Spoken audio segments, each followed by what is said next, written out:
નમસ્કાર મિત્રો, આજે સીધું ને સટમાં આપણે શ્રીલંકામાંથી ગૌતમ અદાણીએ પીછેહટ કેમ કરી એની આપણે વાત કરવાના છીએ. આમ તો જ્યાં જ્યાં મોદી જાય, જ્યાં જ્યાં આપણા માનનીય વડાપ્રધાન જાય, ત્યાં અદાણીના પણ પગલા પડે, અદાણીનો પડછાયો પણ એમનો પીછો કરે.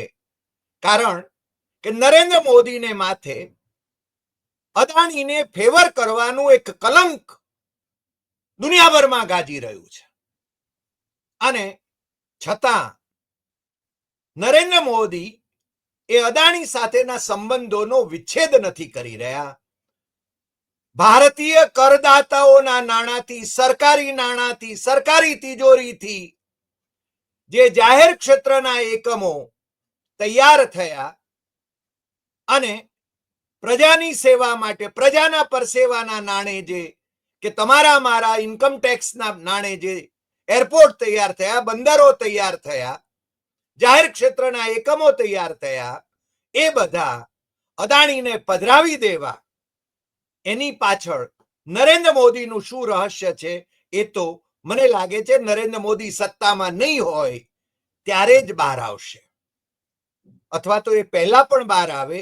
કારણ કે નરેન્દ્ર મોદી એ અદાણીને નામે બદનામ થઈ રહ્યા છે. મને લાગે છે પરપોટો ફૂટી જવામાં છે. માનનીય વડાપ્રધાન ટ્રમ્પભાઈને મળવા ગયા. ટ્રમ્પભાઈને પ્રશ્ન અદાણીને વિશે પૂછાયો, જવાબ આપવામાં ઉતાવળા થયા મોદી, અને એમણે કહી દીધું કે અમારી મંત્રણાઓમાં કોઈ વ્યક્તિના વિશે અથવા કોઈ કંપનીને વિશે અમે છે ને ચર્ચા ન કરીએ. એક આવું કંઈક ઉડાવ જવાબ આપ્યો. મોદીએ આટલી ઉતાવળ કરવાની કેમ જરૂર હતી? આપણે 9 વાગ્યાના એપિસોડમાં અમેરિકાથી વરિષ્ઠ પત્રકાર કૌશિક અમીનને જોડવાના છીએ અને માન્ય વડાપ્રધાન નરેન્દ્ર મોદી અમેરિકામાં ટ્રમ્પના કહેવાથી કેટલા અબજ ડોલરનો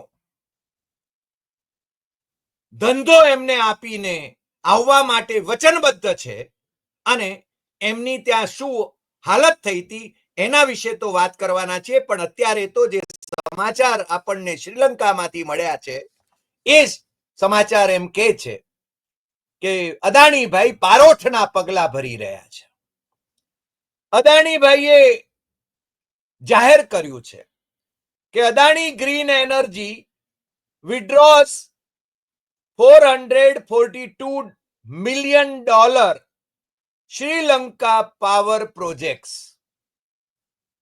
એ શ્રીલંકામાંથી $442 મિલિયન ના પાવર પ્રોજેક્ટ્સમાંથી પોતાનો હાથ પાછો ખેંચી લઈ રહ્યા છે. અને ગૌતમ અદાણીએ એટલે કે અદાણી ગ્રીને $5 મિલિયન તો ઓલરેડી ત્યાં ખર્ચી નાખ્યા છે. કહે છે કે પ્રી ડેવલપમેન્ટલ એક્ટિવિટી માટે, જાણે કે દાન ધર્મ કરવા નીકળ્યા હોય ભાઈ, અને $5 મિલિયન એમ કે હું ભૂલી જાઉં છું એમ કહીને એ આજે પોતાની કંપનીના ઓફિશિયલ સ્ટેટમેન્ટમાં આવું જાહેર કરાવે છે. અને અમારી પાસે અદાણીની કંપની એનડીટીવી એનો પણ આ રિપોર્ટ, વિગતવાર રિપોર્ટ છે, જે અદાણી કેટલા ત્યાગી પુરુષ છે કે $5 મિલિયન એ ભૂલી જવાના અને પાછા ભારત તરફ વળી જવાના, શ્રીલંકામાંથી નીકળી જવાના. કારણ શું છે એની તમને ખબર છે ને? આમે એમને ભૂંડા હાલે ત્યાંથી વિદાય કરવાનો નિર્ણય એ શ્રીલંકાની સરકારે લીધો હતો. તમને ખ્યાલ છે કે એમના બધા જ પ્રોજેક્ટ્સ એ કેન્સલ કરવાની બાબતમાં ડિસેમ્બર કે જાન્યુઆરી મહિનામાં એ ત્યાંની નવી સરકારે એટલે કે પ્રેસિડેન્ટ અનુર કુમાર દિશાનાયક એમણે અદાણીના લોકલ પ્રોજેક્ટ્સની એ તપાસ શરૂ કરાવી હતી. અને એમાં જે લાંચ રૂશ્વત આપીને એમણે જે કંઈ ખેલ કર્યા હતા, અથવા તો નરેન્દ્ર મોદીની મદદથી જે ખેલ કર્યા હતા, ત્યાંના વિદ્યુત બોર્ડ અને એ બધા જે એના અધિકારીઓએ પણ નિવેદન કર્યા હતા કે અમારી ઉપર દબાણ હતું, નરેન્દ્ર મોદીનું દબાણ હતું અને નરેન્દ્ર મોદીનું દબાણ અગાઉની સરકાર ઉપર હતું. એ બાબત ત્યાં ખુલ્લેઆમ ચર્ચાનો વિષય બની હતી અને એટલા માટે એ ત્યાં આગળ મોંઘી દાટ જે વીજળી આપવાના હતા એ એમનું પાવર પરચેઝ એગ્રીમેન્ટ એ શ્રીલંકાએ 24 જાન્યુઆરી 2025 રોજ એ રિવોક કર્યું. એ વાત પણ આ ભાઈશ્રી અત્યારે આપણને જણાવતા નથી એનડીટીવીના રિપોર્ટની અંદર. અમારી પાસે પીટીઆઈ નો રિપોર્ટ છે, પ્રેસ ટ્રસ્ટ ઓફ ઇન્ડિયાનો, અને બિઝનેસ સ્ટેન્ડર્ડ નો રિપોર્ટ છે જાન્યુઆરી 24, 2025 નો. એનું બહુ સ્પષ્ટ એમ કહેવું છે કે Sri Lanka has revoked the power purchase agreement with India's conglomerate Adani Group due to corruption allegations reported the Agence France Presse, citing sources from the country's energy ministry on Friday. The Adani Group, however, said that the news is false and misleading. Adani ભાઈ તો એમની company વિશે જે કોઈ સમાચાર આવે એ સમાચારને એ નકારતા જ રહ્યા છે, પરંતુ શ્રીલંકાની સરકારે એટલે કે પ્રેસિડેન્ટે, જે ચીન તરફી પ્રેસિડેન્ટ છે, ડાબેરી વિચારના પ્રેસિડેન્ટ ચૂંટાયા છે, યુવા પ્રેસિડેન્ટ ચૂંટાયા છે, અમારા વિદ્યાર્થી મારિયો ફર્નાન્ડો એના પ્રેસિડેન્ટ આ અનુર કુમાર દિશાનાયક, આપણે ત્યાં અનુરા કુમારા દિશાનાયકે એવા છાપાઓની અંદર જે ઉચ્ચારો છપાય છે, હકીકતમાં મારિયો કહે છે કે એમનો ઉચ્ચાર અનુર કુમાર દિશાનાયક એ છે. એ કહે છે કે એમણે began investigation into Adani's local projects after Adani Group founder Gautam Adani faced bribery charges in the US last year.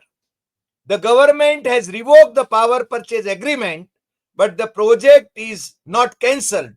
A committee has been appointed to review the entire project, the sources said, speaking to AFP on condition of anonymity.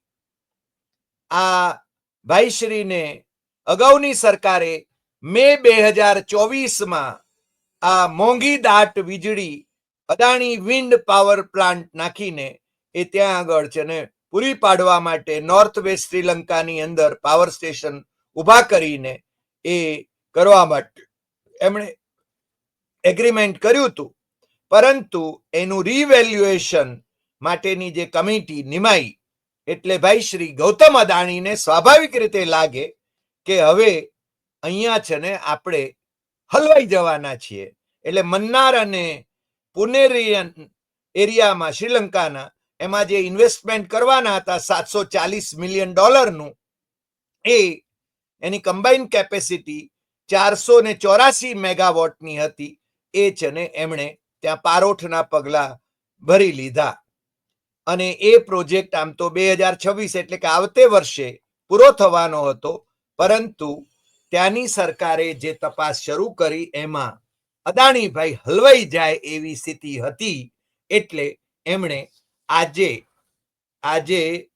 એમણે આજે કે ગઈકાલે એટલે ટૂંકમાં એમણે છે ને આ જાણે કે ઉપકાર કરતા હોય એ રીતે મેં કહ્યું ને કે 442 મિલિયન ના જે શ્રીલંકામાં પાવર પ્રોજેક્ટ જે એમના સ્થાપવાના હતા એમાંથી એ વિડ્રો થઈ ગયા અને એમણે જે ખર્ચી નાખ્યા $5 મિલિયન એનું શું થશે એ હજુ અધ્યાહાર છે. Adani Green Energy has been under protracted discussion with the Ceylon Electricity Board and government departments for over 2 years to set up 2 484 megawatt renewable energy wind farms in Sri Lanka's Mannar and Punerian. હવે આ જે છે ને ત્યાં આગળ renewable energy એટલે wind farm સ્થાપીને અદાણીભાઈ એ કરવાના હતા, પણ મેં તમને કહ્યું એમ કે સિલોન ઇલેક્ટ્રિસિટી બોર્ડના અધિકારીઓએ કહ્યું હતું કે અમારી ઉપર આ એગ્રીમેન્ટ માટે દબાણ હતું અને દબાણ ભારત સરકાર તરફથી હતું. એ બાબતનો પણ એમણે સંકેત આપ્યો હતો. એટલે કે અદાણી એ મોદીના ખાસમ ખાસ છે, એટલા માટે આ એગ્રીમેન્ટ પર એમની અગાઉની સરકારનું દબાણ હતું. પરંતુ હવે એ પાછા કેમ કહે છે કે અમે બહાર તો નીકળી જઈએ છીએ, પરંતુ હજી પણ શ્રીલંકાની ગવર્મેન્ટને જ્યારે જ્યારે વિકાસ સાધવાનો હોય ત્યારે ત્યારે અદાણી ગ્રુપ એમાં સહયોગ કરશે, ભાગ લેશે, અને એ અમે અમારી શુભકામના એમને પાઠવીએ છીએ. અને શ્રીલંકાની ગવર્મેન્ટે અથવા શ્રીલંકાએ અમને આ બાબતમાં જે એમાં સામેલ કર્યા એ બદલ એનો અમે આભાર માનીએ છીએ, અમે એના આભારી છીએ. અને આ બધી બાબત એ એટલા માટે કહી રહ્યા છે કે Adani green energy won the approval in February 2020 to invest $442 million and develop 484 million megawatt wind power plants. આ બે જે મેં કયા એ નોર્થ પ્રોવિન્સ ઓફ શ્રીલંકાની અંદર કરવાના હતા. અને એ largest renewable companies in India જે છે, વન ઓફ ધ લાર્જેસ્ટ, આમ તો ખરેખર લાર્જેસ્ટ જ છે, કારણ કે અદાણી છે ને એ બધું ટેક ઓવર કરી રહ્યા છે. એટલે એ એમનો પોર્ટફોલિયો અત્યારે એમ કે છે અદાણીનો કે 20,434 મેગાવોટ એ છે ને વીજળી પેદા કરે છે. એટલે ભાઈ શ્રી ગૌતમ અદાણીએ પારોઠના પગલા ભરવા પડ્યા છે અને એ ત્યાગી પુરુષ તરીકે અથવા ત્યાગી કંપની તરીકે જે વાત કરી રહ્યા છે, હકીકત એ છે કે એમની સામે તપાસ ત્યાં નિમાઈ ચૂકી છે અને દુનિયાભરના બીજા દેશોમાં પણ અદાણીની સામે કાર્યવાહી થઈ રહી છે. તમને ખ્યાલ હશે, ઓસ્ટ્રેલિયાની આપણે અગાઉ પણ વાત કરી ચૂક્યા છીએ, બીજા દેશોની પણ. અમેરિકામાં તો અદાણી, ગૌતમ અદાણી અને એમની લાંચ રૂશ્વત ના સંદર્ભમાં ખટલો પણ ચાલી રહ્યો છે. ટ્રમ્પભાઈએ હમણાં એ કાયદો એ સ્થગિત કર્યો છે, પરંતુ અદાણીનો મામલો અદાલતે છે, એટલે ત્યાંની અદાલત શું નિર્ણય કરે છે એના તરફ આપણી મીટ રહેવાની છે. આજે આટલી વાત. ફરી મળીશું નવા એપિસોડમાં નવા વિષય સાથે. તમને જો આ એપિસોડ ગમ્યો હોય તો સૌથી વધુ શેર કરશો, લાઈક કરશો, કમેન્ટ કરશો.